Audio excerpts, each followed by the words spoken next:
Yeah. So we have switched him around. Thank you. This sitting room is full of furniture that was sent back by Anna Maria for Mary Gale.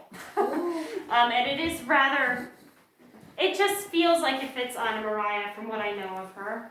But since Mary Gale is here in the corner, we're going to talk about Mary Gale. A little lion. So Mary Gale is the third lady of Hyde Hall. Again, working backwards. We've had Dorothy, who's number 5, Millie, who's number 4. We're at Mary Gale, number 3. And this is probably the happiest time of Hyde Hall. And this is the time that they're actually living here or endeavoring to live here year-round. So Mary Gale meets and marries George Hyde. And she marries him. Oh, that's funny. She marries him 2 years before his father, George the Bankrupt, goes bankrupt. At that point, George the Bankrupt has triple mortgaged the house. So thanks to Mary Gale and her wealth, and her mother's wealth, she is able to save the house, buy about 3,000 acres of land back, and save as much of the furniture as possible. That being said, they did lose a good deal of furniture. She and her mother went to every auction and wrote down who bought what, which has been very helpful in the restoration process of the house. But because they lost furniture, her predecessor, Anna Maria, who's living in Europe at this time primarily, is shipping her furniture. I don't know if it was to Mary Gale's taste or not. All I can say is that the furniture is very heavy and very dark, and it's not to my taste. But I'm sure it was quite fashionable for the time period. Yes. So it's almost black. It very much is black. Yeah.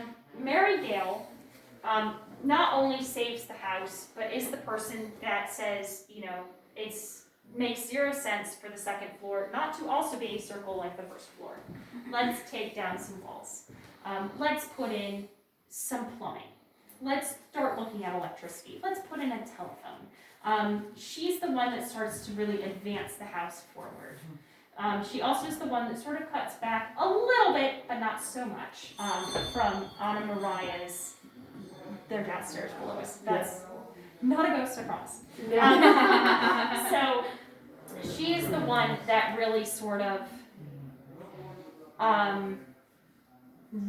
rejuvenates and revives the house, and it very much needed it. That being said, she also is a realist and realizes that what they're doing is costing money, and that she is the one that has the money. So she decides to sort of save herself some money by opening a school. This saves her money in 2 ways. She can charge tuition for a private boys' school, and her 2 sons can go to it for free. She has 3 sons, but the 2 youngest end up being schooled for about 5 years here in the house. And she's the one that reopens some of the rooms that were closed up after George the Builder and Anne Low Carey Cooper leave.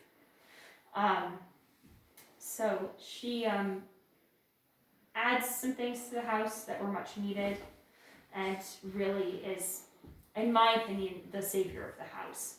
First generation. Then you get the 2 Annes, who sort of take over for the next generation. I was going to say, she looks like a very strong, determined